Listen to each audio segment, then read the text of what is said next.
The needle was in my hand before I understood what I was doing. That is the only way I can explain it now, sitting in this chair with my coffee going cold, and the trees outside the window doing what trees do in November, which is stand there and wait, like they have been waiting since before any of us arrived and will keep waiting long after all of us are gone. I was on my knees in the dark with something massive breathing 3 feet from my face, and my hands were moving on their own, threading gut through the eye of a curved surgical needle I had not used since a forward operating base in Kandahar province, where a man named Delgado was bleeding from a place that the field medic could not reach in time. The wound on the thing in front of me was deep in the same way Delgado's wound had been deep. It ran from just below the left shoulder across the rib cage, maybe 9 inches of torn flesh, and whatever had made it had used something with an edge, not a claw, something with an edge.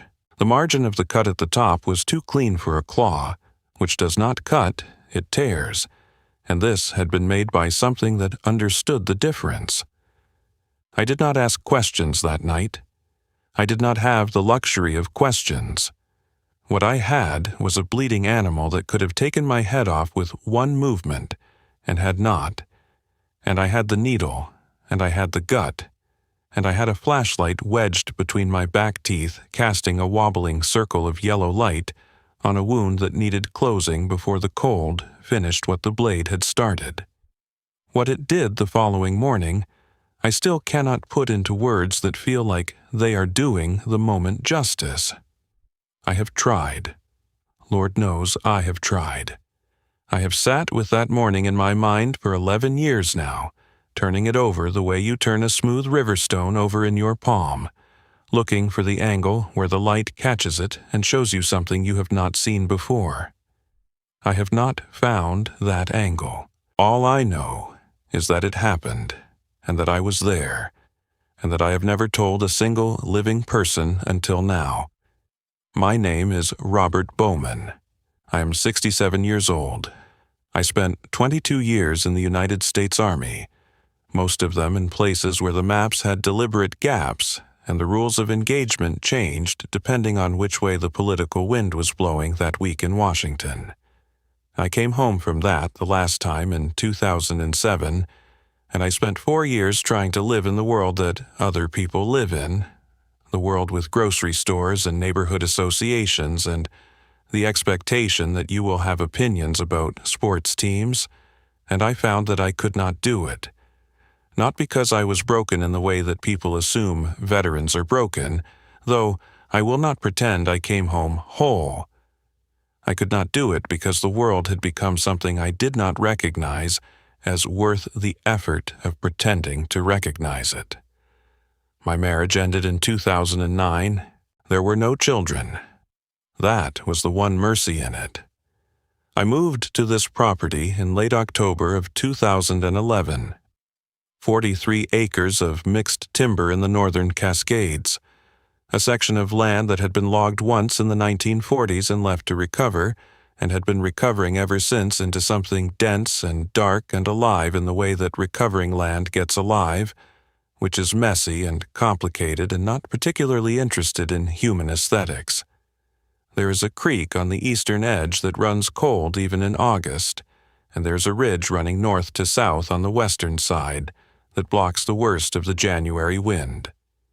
I bought it with the last of the money from the house I had shared with my ex-wife and with my separation pay, and with a small amount I had been saving since my first deployment on the logic that a man ought to have a place to go if the world goes wrong.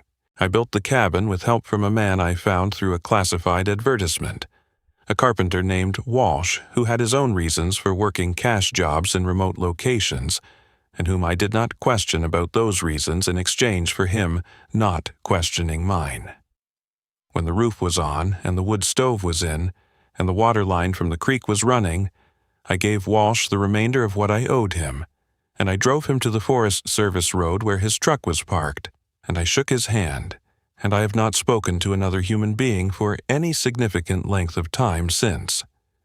This is relevant background not because I am proud of it, though I am at peace with it, but because it tells you something exact about the kind of man I was when the thing I'm about to tell you began.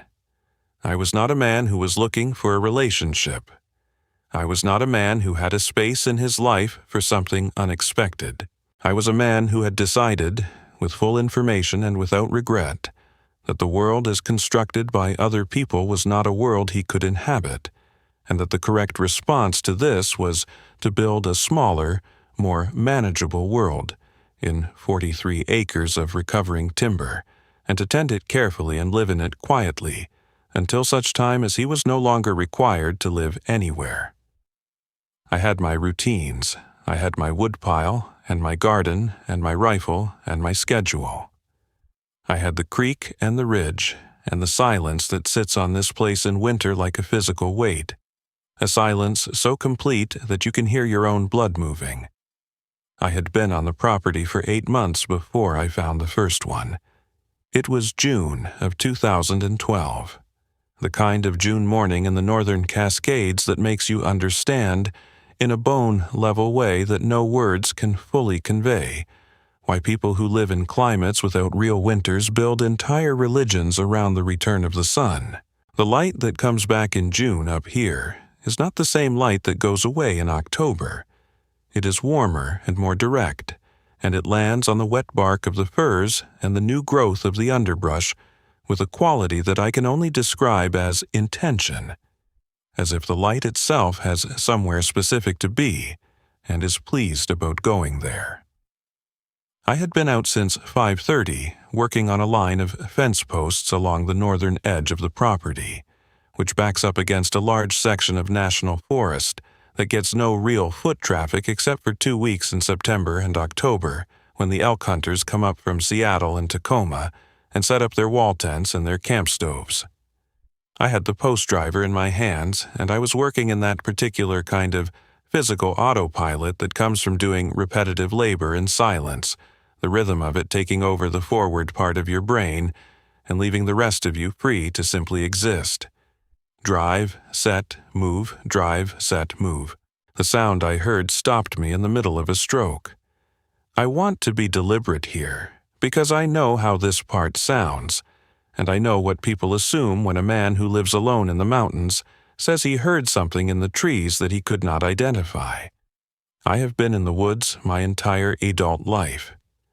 I grew up hunting with my father and my grandfather in eastern Oregon, where the terrain is different from this, but the principles are the same, and I've been in jungles in Southeast Asia and in mountain terrain in Afghanistan, where the fauna includes things that do not appear in any American field guide.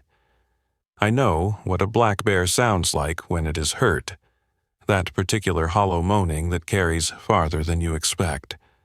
I know what a mountain lion sounds like in distress, a sound that is closer to a human scream than most people who have not heard it would believe. I know what a coyote pack sounds like at 3 a.m. when they have cornered something, and what a great horned owl sounds like when it is hunting, and what the wind does to standing timber when it comes from the northwest at 40 miles an hour. What I heard that June morning was none of those things. It was high-pitched, higher than a bear produces, and it had a rhythm to it that was not random in the way animal sounds in distress are random. It rose and fell in a pattern that repeated, not exactly the way a recording repeats, but with variations the way a word repeated under great stress has variations, the stress changing the shape of the sound without changing its fundamental identity. It was, and I am aware of how this sounds, and I am telling you anyway because I promised you the truth. It was something very close to a word being said over and over by something that did not quite have the physical equipment to say words the way we say them. I set the post driver down on the ground, and I stood still with both hands free, and I listened for a long time. The sound was coming from the north side of the fence line, inside the national forest boundary, somewhere in the trees at what I estimated was a distance of 150 to 200 yards. I am not a man who startles easily, and I am not a man who frightens easily, and I say neither of those things to impress you because men who say them to impress you are usually the first ones to do something stupid when the situation turns. I say them because they are the relevant facts.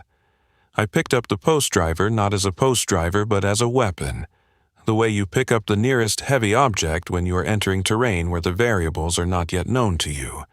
And I went to the fence line and I stepped over it, and I went into the trees.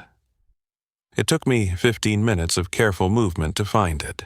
The light inside the national forest at that time of morning was different from the light in the cleared areas along the fence line. The canopy was old growth in places, and the fir and cedar were large enough that they blocked most of the direct sun, so the light that filtered down was green and diffuse, and moved when the canopy moved, which gave everything a quality of being slightly underwater. It was in this light that I found the creature, in a natural depression in the ground formed by two large fallen cedar trunks that had come down in different storms and lay at angles to each other, creating a rough bowl shape that was maybe 12 feet across and 3 feet deep at the center. The creature was in the low center of this bowl, curled into itself the way animals curl when they are trying to minimize their profile, trying to become as small as possible, which for this animal was still very large. My first thought was size. That was the first thing my brain registered. Before shape, before detail, before any analytical process could engage the size of it. Even curled as it was, even reduced by injury and by the instinct to contract, it was clearly not a thing that should exist in those woods by any framework I had available to me at that moment. The legs, even folded under it, were too long. Not dog long, not bear long, but long in a proportion that suggested something designed for upright movement, something whose natural posture was vertical rather than horizontal. The feet, which I could partially see at the edge of the curl, were wide in a way that was not canine and not ursine. They were wide in a way that, and I recognized this even in that first moment before my rational mind had fully engaged, was roughly analogous to a human foot, broader in the ball and the toes than in the heel, designed for balance over distance rather than for speed over short ground. The face, when it finally turned toward me, was the thing that stopped me absolutely. It had a flatness to it, a frontality. The features were arranged on the front of the skull, rather than extended outward in the muzzle configuration of a dog or a bear, and this meant that the eyes, when they found me, were looking directly at me. Not at the general direction of me, the way an animal's eyes track movement in their peripheral field. Directly at me. Forward-facing eyes in a broad, flat face with a forehead that was lower than a human's, but present in a way that a dog's forehead is not present. And the expression on that face, if expression is the right word for something I was seeing for the first time in my life with no prior reference to calibrate against, was one of pain and exhaustion, and underneath both of those, something that I recognized from the faces of men I had served with who had been hurt in places where help was far away. Endurance, the practiced, quiet endurance of something that has been hurting for a while, and has made a decision to keep going anyway. I stood at the edge of the depression for what I estimate was 5 or 6 full minutes without moving or speaking. It watched me with those forward-facing eyes, and I watched it, and neither of us made a sound.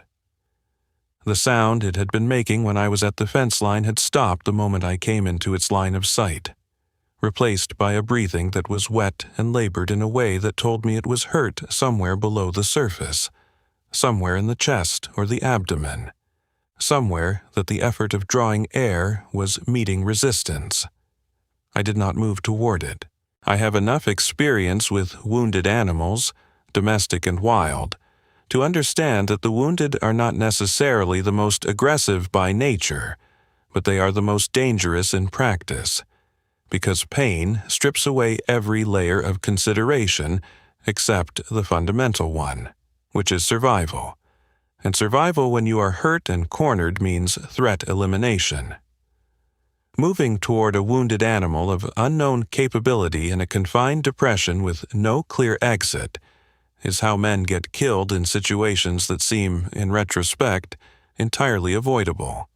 So I stood at the rim of the depression and I talked to it in the voice I use for everything out here. Low and flat and unhurried. The same voice I use when I'm talking to myself through a complicated repair on the water line. The same voice I use when I'm reading aloud from one of the paperbacks I keep on the shelf above the stove, which I do sometimes in winter because silence, even chosen silence, has a limit. I said, I am not going to hurt you. I am not. I can see you are hurt, and I have some things that might help, but I am not going to come any closer unless you let me. I just want to know what you are. It did not answer. Of course it did not answer. But it also did not do the thing I had been bracing for, which was to surge up out of that depression at me with whatever capability it had left. And that not doing was enough for me to stay where I was and keep talking. I went back to the cabin eventually. I walked back to the fence line and across it and down the slope to the cabin, and I stood in the kitchen for a while thinking about what I had seen. Then I went to the pantry, and I took the medical kit down from the top shelf, and I took a half-pound block of venison from the freezer, the coarse-cut kind I keep in blocks for adding to stew, and I put them both in my pack and I went back into the trees. The creature was still in the depression. I had not entirely expected it to be. I set the venison block down at the edge of the depression, the highest point of the rim on my side, and I stepped back 4 or 5 paces and I waited. The light was shifting now, getting toward the middle of the morning, and the green quality of it had changed to something more direct as the sun moved. I stood in the changed light and I waited and I watched. It took 20 minutes and change, but the creature eventually unwound itself from the curled position and began a slow drag toward the edge of the depression where the meat was. That drag was when I saw the wound on its right back leg, the wound that had been hidden when the creature was curled. Something had taken a piece out of the muscle just above the joint between the upper and lower leg, a ragged tear maybe 3 inches across, and deep enough that I could see the exposed muscle tissue had already started to show the pale yellow margins of active infection. The wound was old. 2 days at minimum, probably 3. Whatever had done it, the creature had been moving on it, and the movement had kept it from clotting properly, and the infection had gotten a start that was not going to reverse itself without treatment. I will not tell you I made a rational decision in that moment. Rational decisions require adequate information and adequate time, and I had neither. What I had was the knowledge that an infected wound of that depth and at that location, on a creature of that size that was clearly continuing to move on it, had a trajectory that ended one way without intervention. And I had something that my ex-wife used to call my compulsion, which she meant as a criticism, and which I have come to think of simply as a fact about my nature, which is that I cannot watch a thing die when I have the tools to prevent it and choose not to use them. I cannot do it with people, and I cannot do it with animals, and apparently, as it turned out, I could not do it with whatever this was. So I helped it. Getting close enough to treat the wound properly was a 3-day process, and I am not going to compress it because those 3 days are important to understand. On the first day, I got within 8 feet before the growl started. I want to describe that growl accurately, because it was unlike anything I have heard from any animal before or since.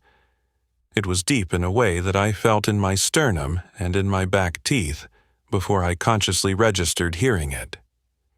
It was not a warning in the way a dog's warning growl is a warning, which is a sound that means back away and we can all go home. It was more fundamental than that. It was a sound that meant simply, I exist and I am capable of damage, and you should know this before you proceed. I stopped at 8 feet and I sat down on the ground, and I stayed there for an hour and a half without moving, and then I left. On the second day, I got to 6 feet. I set the venison down and I sat down cross-legged on the ground 6 feet from the edge of the depression, and I stayed there for 2 hours without significant movement. The creature ate the venison in segments, watching me between each segment with the flat-faced, forward-facing gaze that I was already beginning to read for variations. Eating, it looked different than it had the first day.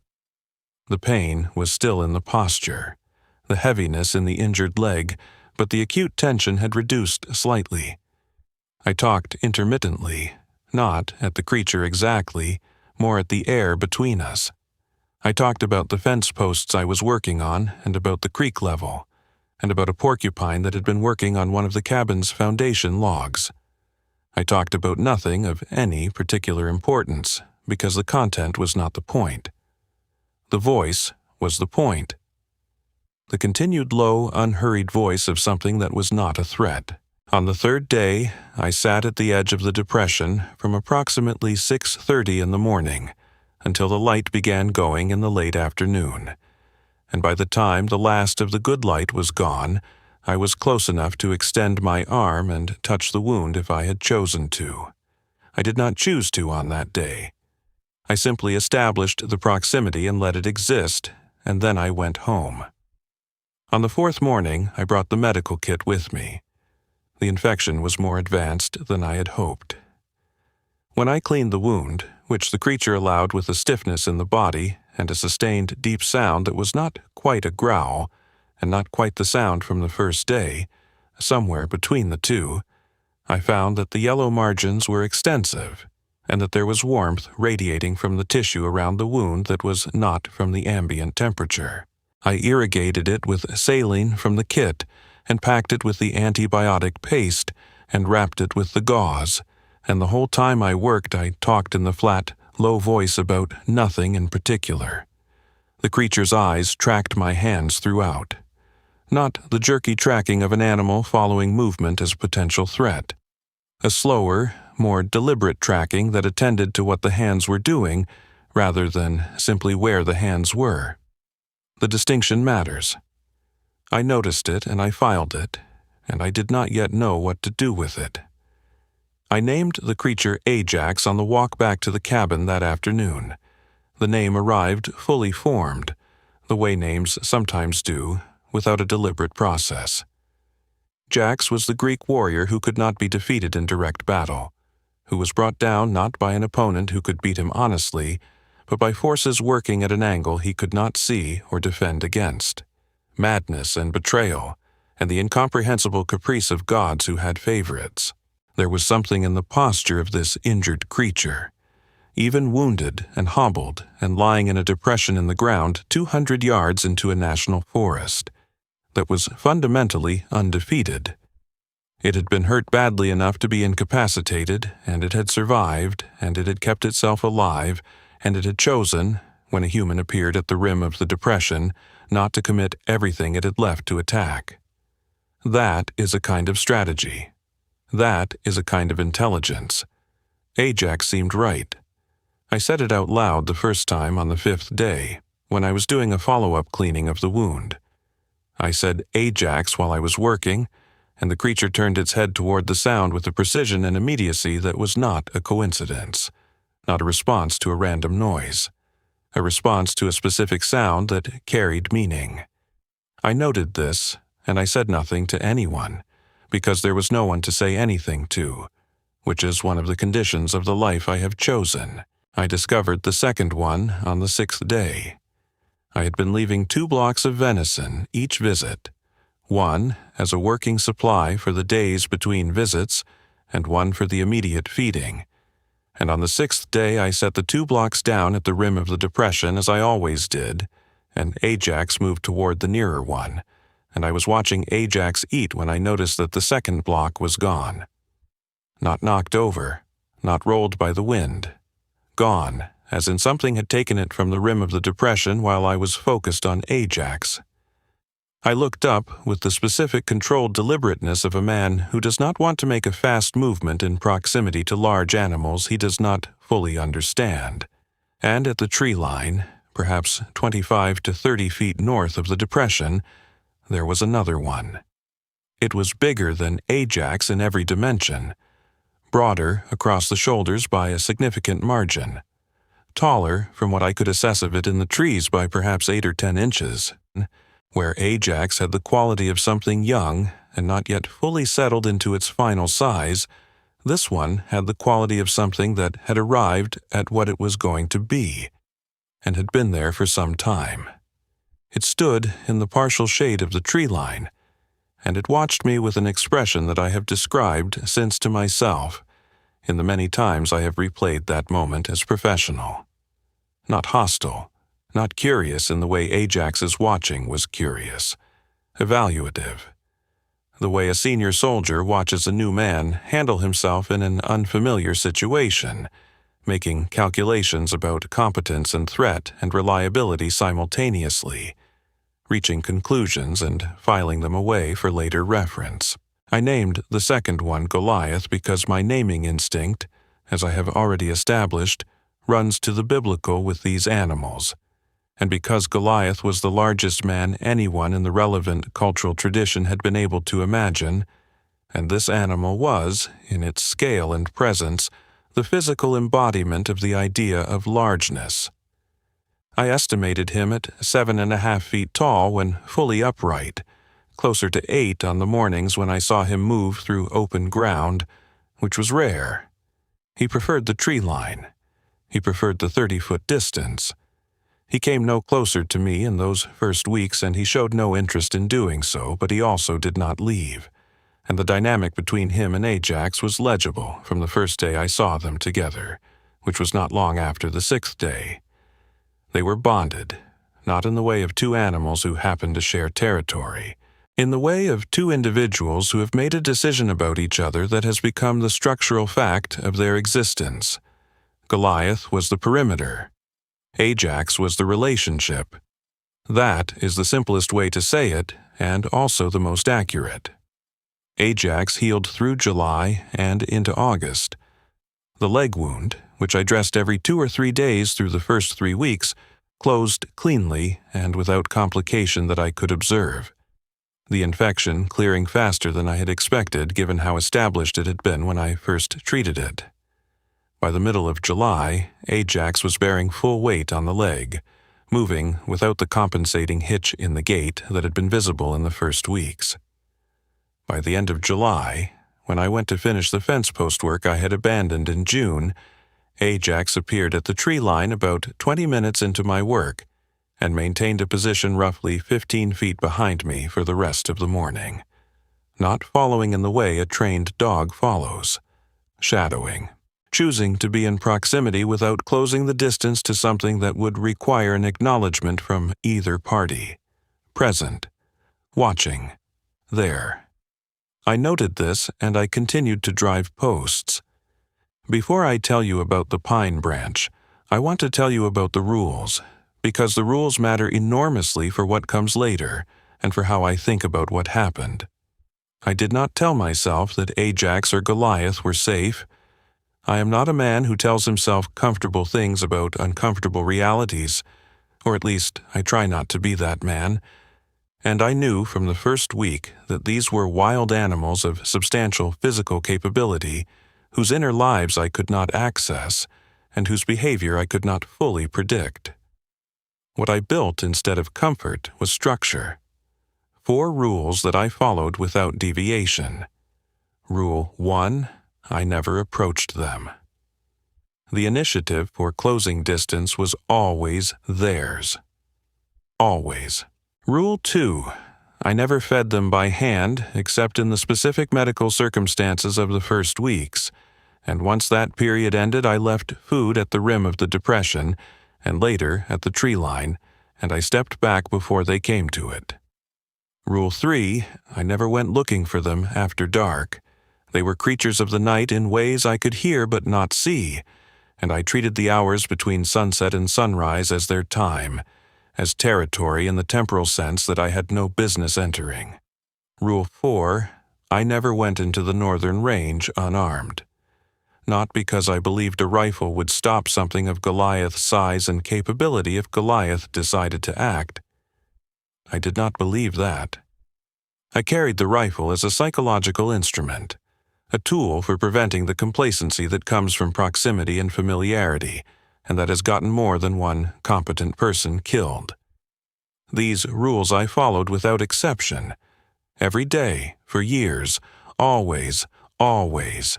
Now I have to tell you about the pine branch, because the pine branch is the thread that runs through this entire story, and you need to understand what it was before you can understand what it meant at the end.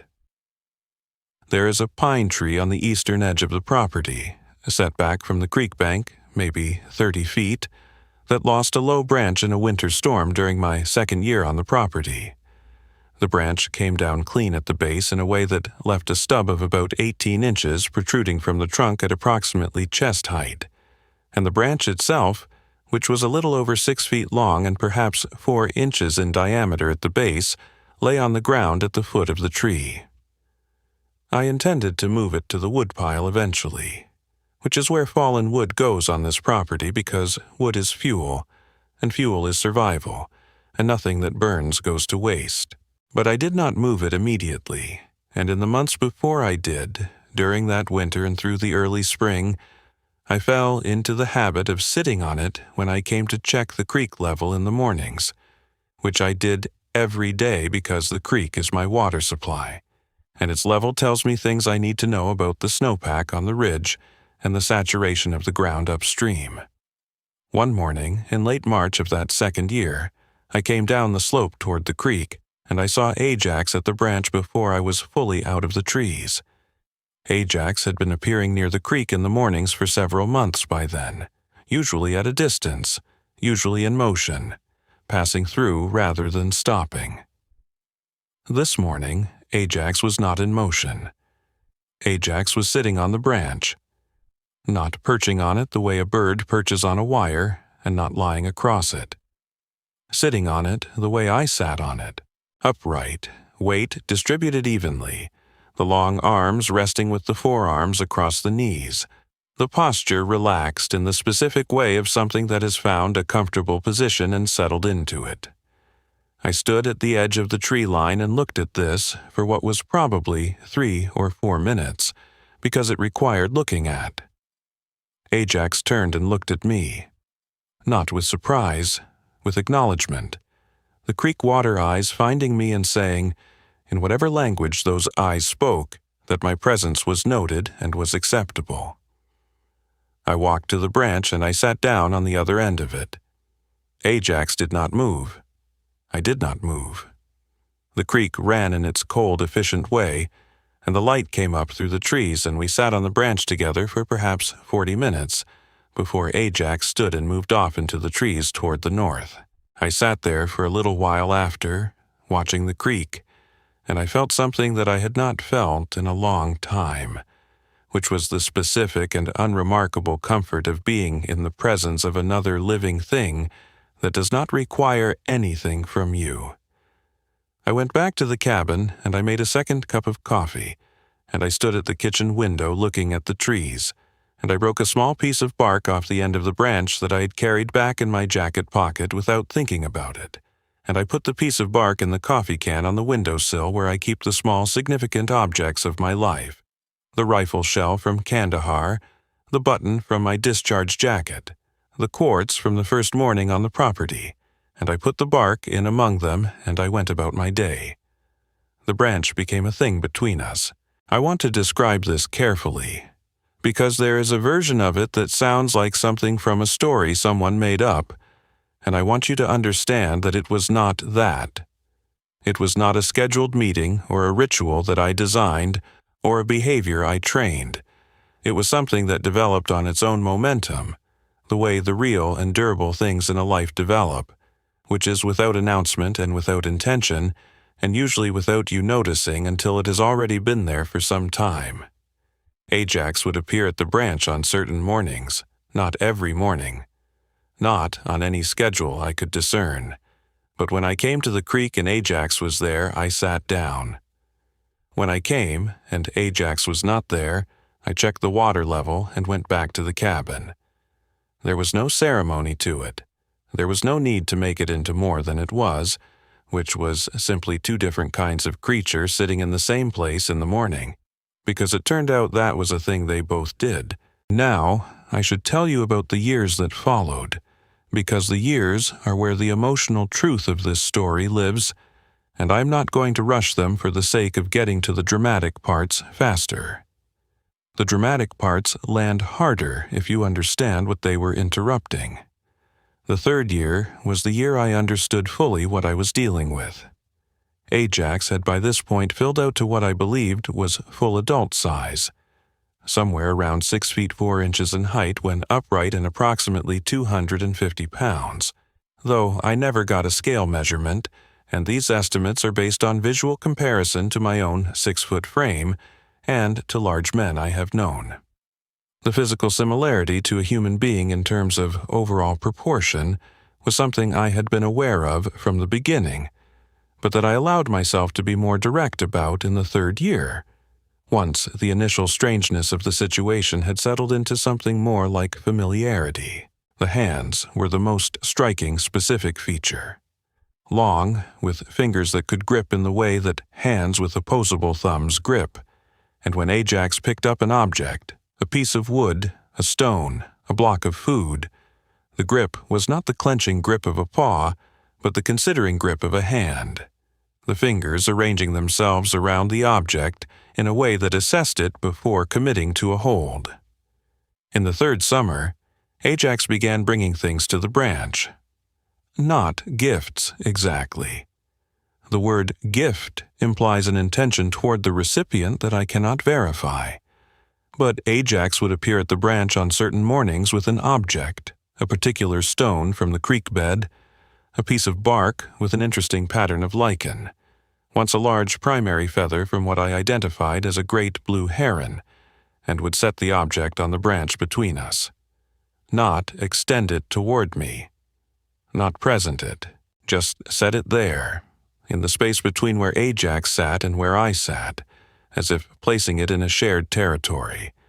I always looked at the object, and sometimes I picked it up and turned it over and set it back down, and Ajax would watch me do this with a quality of attention that I will call interest, because I have no better word for it. The fourth year was the year of the porcupine incident, which is the year I understood something about Goliath that changed how I read the dynamic between the two of them. I had been aware that a porcupine had been working on the northwest corner of the cabin's foundation logs, which is a problem I have dealt with before on this property, and which requires a particular kind of patience because porcupines are not fast, but they are persistent, and they work at night when you are not inclined to go stand outside with a flashlight to run them off. I had been managing it by putting hardware cloth around the affected logs, which is the standard solution, but the porcupine had found a gap in the cloth on the south side. I discovered the gap on a Saturday morning in May, and I went to the woodshed for the staple gun to fix it. And when I came back, Goliath was crouched at the northwest corner of the cabin, examining the hardware cloth with the same professional, evaluative expression he directed at most things. And when he heard me come around the corner, he stood up and stepped back 4 paces and watched me repair the gap. Then he walked away. I do not know what he made of what I was doing, or if the gap in the hardware cloth was relevant to him in any way. But he was at the northwest corner of the cabin on 4 of the following 5 mornings, and the porcupine did not return. I did not reach the conclusion you might think I was reaching. I am a careful man, and I did not let myself reach dramatic conclusions about the implications of a large animal standing near a corner of my cabin. What I reached was a simpler conclusion, which was that Goliath paid attention to things. That was all. He paid attention to things in a sustained and purposeful way that exceeded what most animals bring to the world. I filed this as information, and I kept my rules. The 5th year brought the first cracks, and the 5th year is where I failed myself, because the cracks were visible if I had been willing to look at them clearly, and I was not willing, not yet, not while everything else was still good. Late August of the 5th year, a pair of elk hunters came up from the Seattle area and established a legal camp about 2 miles northeast of my property boundary, inside the national forest. I knew they were there from their truck on the Forest Service road and from 2 sightings of their orange vests through the trees at long distance. I had no reason to engage with them, and I did not. On the 3rd morning of their camp, I came out of the cabin at first light and found Goliath at the northern fence line. This was unusual. The northern fence line is close enough to the cabin structures that Goliath's presence there was outside his established patterns by a significant margin. He was pacing along a 20-foot section of fence in a back-and-forth rhythm that had nothing random about it. A deliberate, purposeful movement that paused only when I appeared at the cabin door, and he looked at me with the expression that I had learned to read over 5 years, and that now, for the first time, carried something I had not seen from him before. It was not the assessment expression. It was something faster and sharper than assessment. It was urgency. He was telling me something. I stood at the cabin door and I looked at him, and I did not have the language for what he was saying, and I told myself it was territorial. It was an animal sensing unknown humans nearby and responding to their presence in a predictable way. And I watched from the kitchen window for 40 minutes while he paced, and then I went about my day. The elk hunters left 2 days later and Goliath stopped pacing, and I told myself I had been right. Territorial, predictable, no further analysis required. I was wrong about that, and part of me knew I was wrong, but I did not act on what I knew. The following January, on a Wednesday afternoon, I came back from my weekly supply run along the Western Trail and came around the bend where the 2 large firs narrow the path, and Goliath was standing in the middle of the trail. Not off to the side. Not at the tree line. In the middle of the trail between me and the cabin, upright, blocking. I stopped, and I felt the weight of him in a way I had not felt it in a long time. The way you feel the weight of a thing when the context shifts, and the familiar thing becomes briefly unfamiliar, and all the capability you have been living comfortably beside resolves suddenly back into sharpness. I said, in the flat, low voice, "Goliath, move off the trail." He looked at me for 30 seconds, maybe a little more, and then he stepped off the trail and stood in the trees 4 feet to the right, and I walked past him without looking directly at him, and I did not quicken my pace, because you do not quicken your pace, and I did not look back until I was through the bend, and the bend was between us. I told myself it was an intersection of paths, that he had been on the trail for reasons having nothing to do with me, and we had simply been at the same place at the same time. I told myself this, and I moved on, and the winter continued, and I did not add anything to the coffee can. The spring of the 6th year brought the tracks.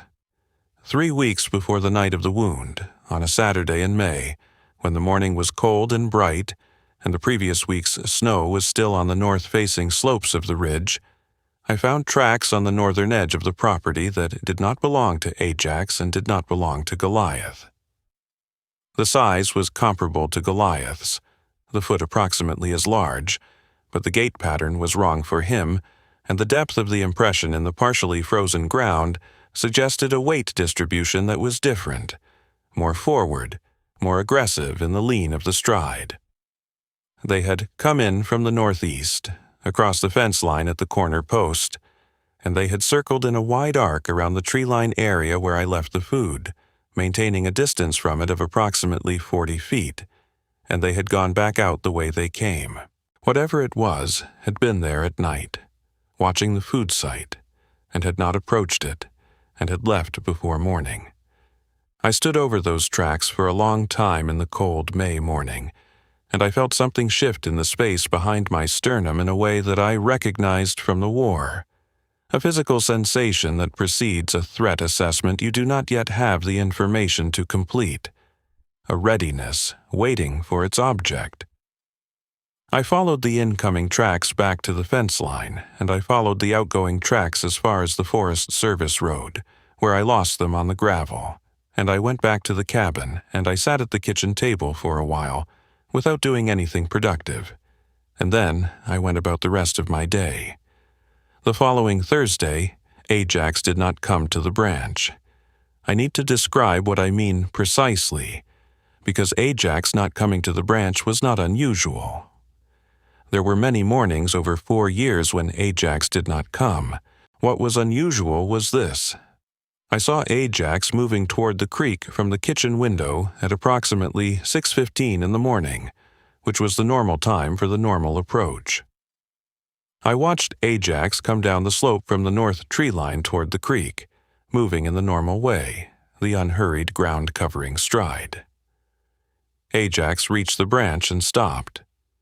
Ajax stood at the branch for perhaps 3 or 4 minutes, not sitting, just standing beside it, looking at it or looking north across the creek, or looking at nothing I could identify from the window.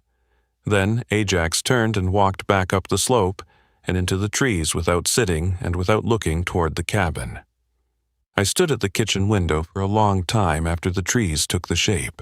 Then I went to the windowsill and I took the coffee can and I held it for a while, and then I broke a small piece of bark from the piece Ajax had placed on the branch years earlier that I kept on the windowsill outside the can as a separate thing, and I put the new piece inside the can.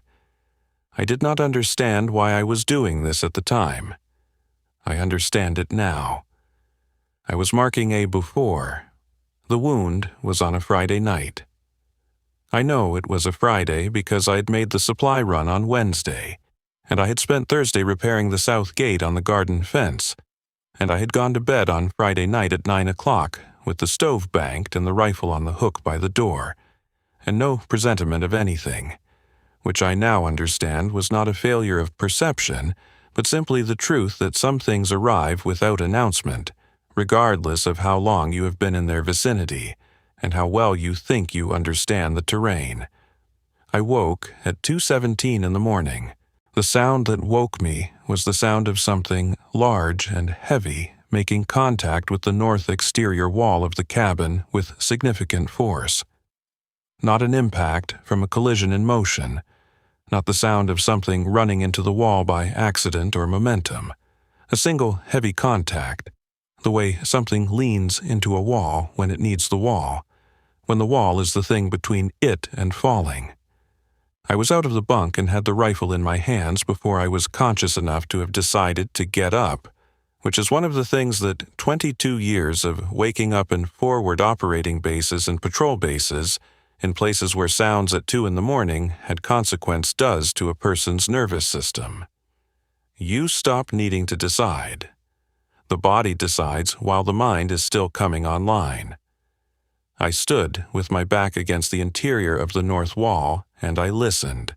The rifle was up, and my breathing was controlled, and the cabin was dark, except for the ember glow from the stove door, and I listened to the breathing on the other side of the wall.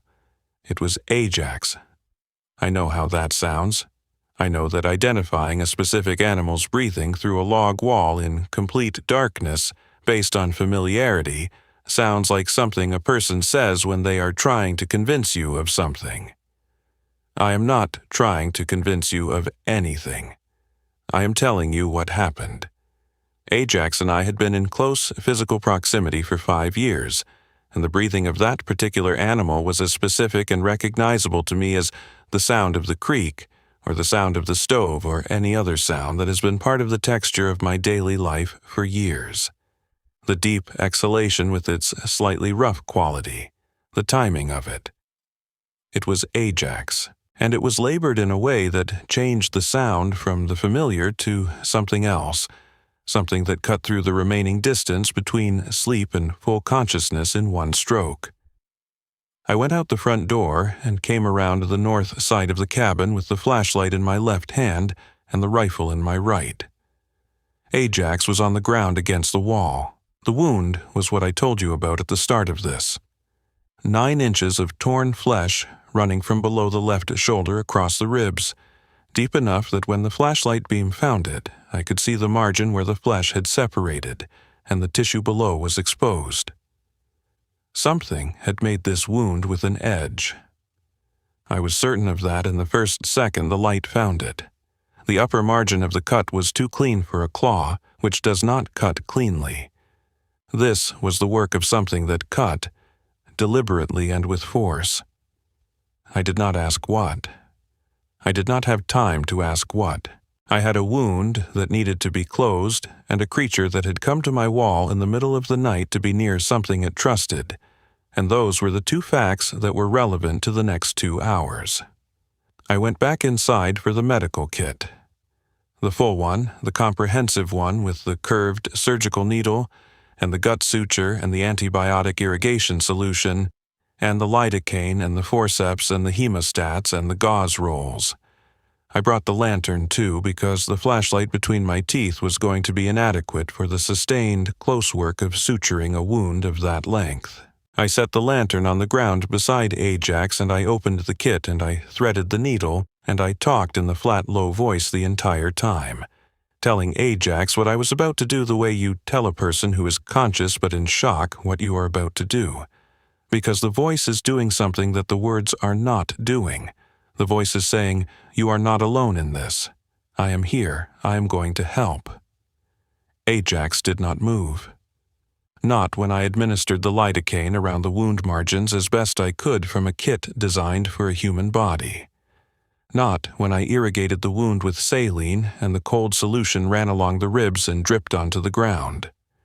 Not when I placed the first suture, which was the worst of it because the lidocaine was not adequate for the depth of the wound, and I could feel in the change in the breathing, that sustained sound that was not a growl and not a cry, but something between them, that Ajax was feeling what I was doing. Not when I placed the second suture, the third or the 38th. Not once, in 2 hours and 7 minutes of sustained work by lantern light on the ground against the north wall of the cabin, did Ajax move in a way that compromised what I was doing. The breathing changed in pitch at the worst moments. The great hands, resting on the ground on either side of the body, pressed occasionally into the dirt in a way that I understood as the physical management of pain. Pressing something down, holding something in. That was all. I placed 43 sutures in the wound. I know the number because I counted them as I placed them, which is a practice from the war that I never shed, counting what you do when you're doing it under pressure so that when the pressure is gone you have an accurate record. 43 sutures with gut through a 9-inch wound, working by lantern light at 2 in the morning, on the ground outside my cabin in the northern Cascades.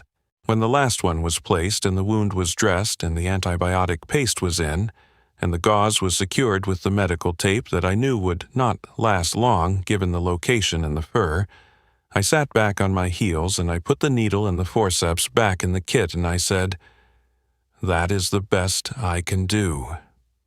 Ajax turned and looked at me in the lantern light, the creek water eyes, the flat broad face, the expression that was not quite readable by any framework I owned and that I had spent 5 years learning to read in the only framework it offered, which was its own. I said, "Stay as still as you can." I went inside. I did not sleep again. Now, I have to tell you about the morning that the title of this story is about, and that I have been building toward through everything that preceded it. I have had 11 years to find the words for it, and I have not found them to my satisfaction, but I have stopped waiting for the right words, and I'm going to use the available ones. I came out at 5:17. The light was the particular gray and horizontal light of early June in this latitude, a light that makes the world look like a detailed pencil drawing before the color is added to it.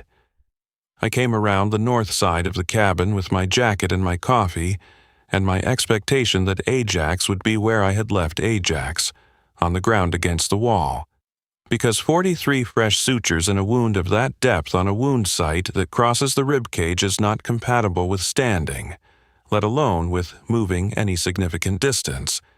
And I had been planning in my head on the walk around the cabin what I would need to do to manage the feeding and the follow-up treatment of an animal that could not move, which was going to be complicated. Ajax was not on the ground against the wall.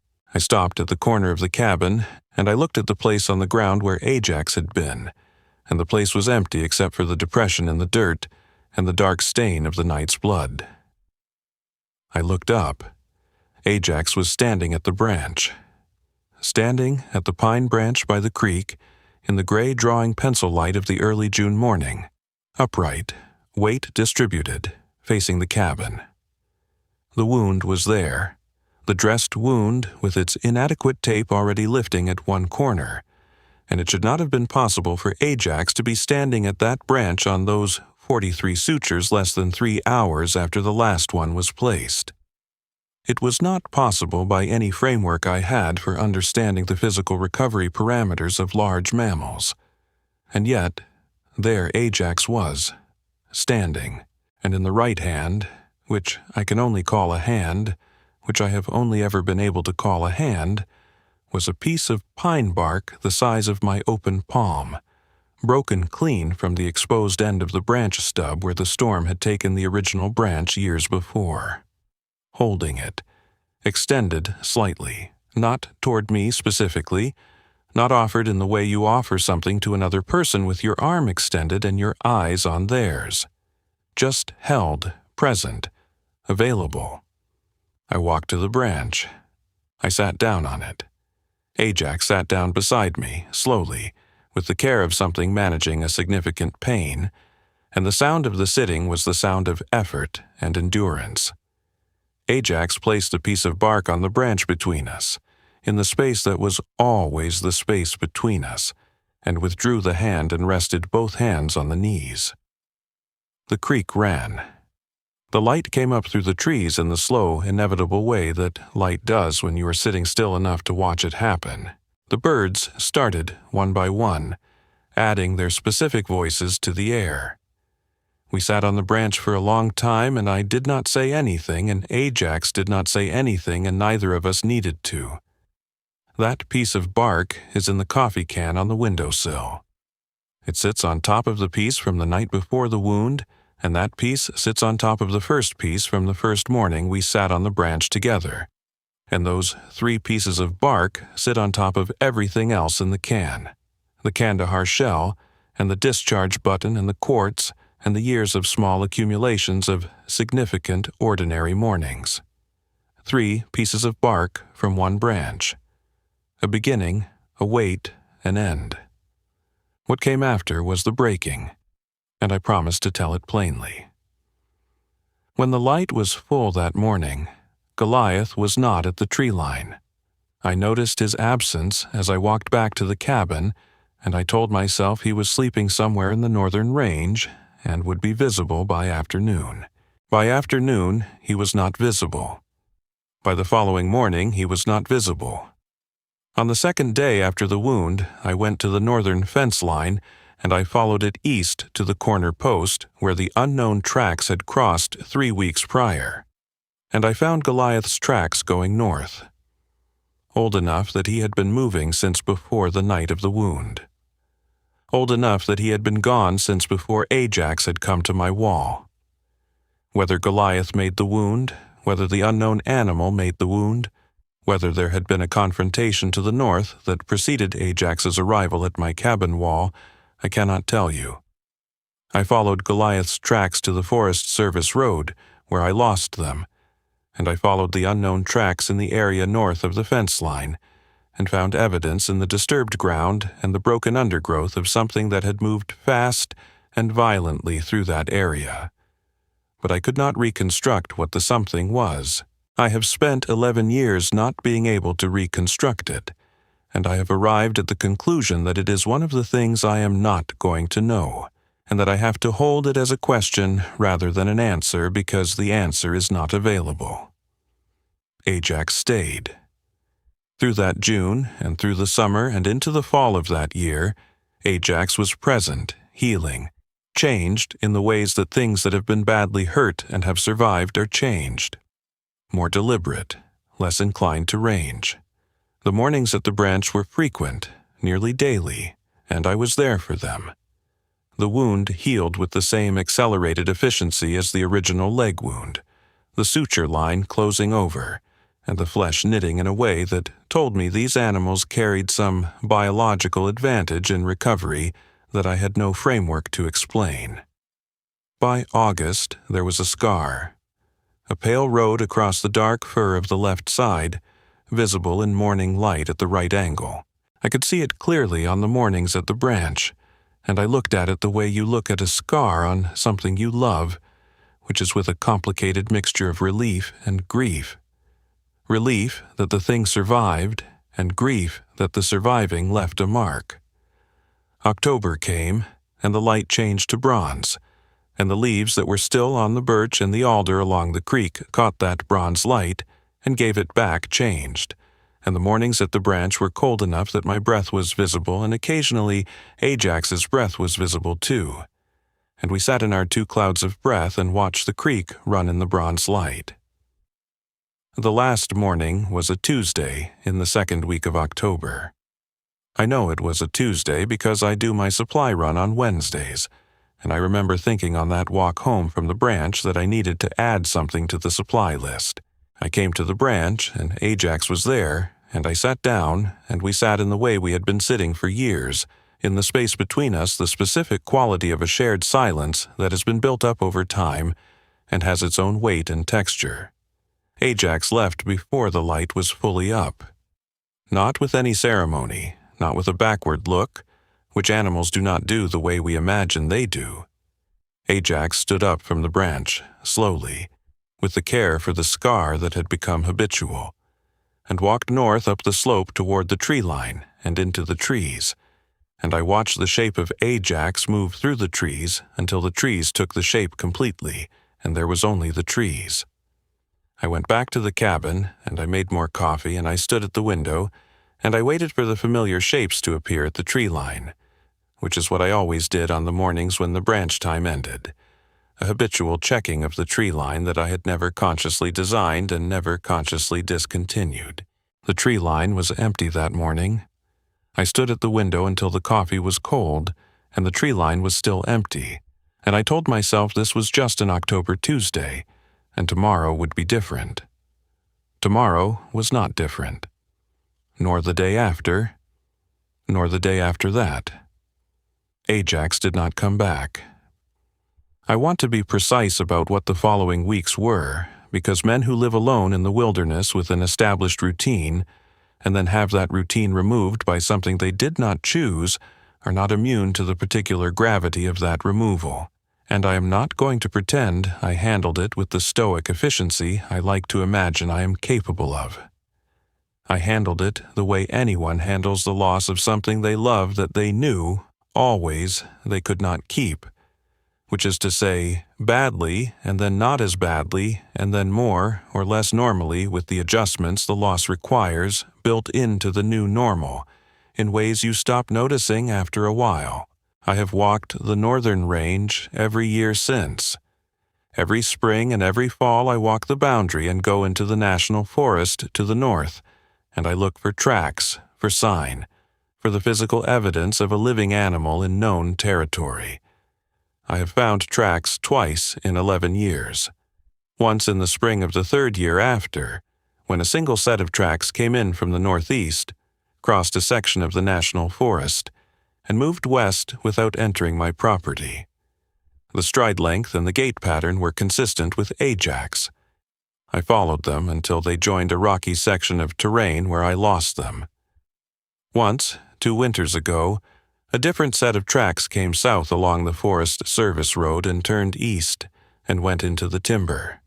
And those I followed for most of a day before the terrain changed and the snow thinned and I could not read them anymore. Neither set of tracks came to the tree line where I leave food. Neither set came near the creek. I have the coffee can on the windowsill, and I have not added anything to it since the October of the last year. The can contains what the story contains, which is a beginning and a middle and an end, and the small physical coordinates of each. I see it every morning when I stand at the counter to make the coffee, and sometimes I take the top piece of bark out and hold it for a moment. The piece Ajax placed on the branch in the gray June morning 3 hours after the last suture went in, and I think about what it means to offer a piece of a thing to the creature who helped you survive, and I put it back. I have sat with the question of what Ajax knew that morning, what the motion to the branch with the fresh wound and the piece of bark means for 11 years. and I have stopped trying to answer it in the terms I originally brought to it, which were the terms of human understanding applied to an inhuman event.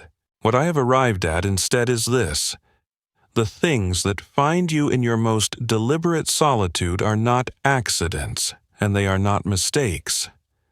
I did not go looking for Ajax. I was driving fence posts in June when a sound I did not recognize came from the trees, and I went to it because I am the kind of man who goes toward the sound rather than away from it. And what I found was an injured animal in a depression in the ground, and what I did was what I had the tools and the knowledge and the compulsion to do, which was help it. I offered a needle and a flashlight and 43 sutures in the dark on the ground outside my cabin at 2 a.m, and what was returned to me was not gratitude, because gratitude is a transaction between creatures who share a language, and Ajax and I did not share language in any formal sense. What was returned to me was a piece of bark placed in the space between us on a shared branch in the gray morning light, which is a thing that cannot be translated into a word, but which means, in whatever language it exists in, I know what you are. I know what you did. I know where you are. That is enough. That is all there is, and it is enough.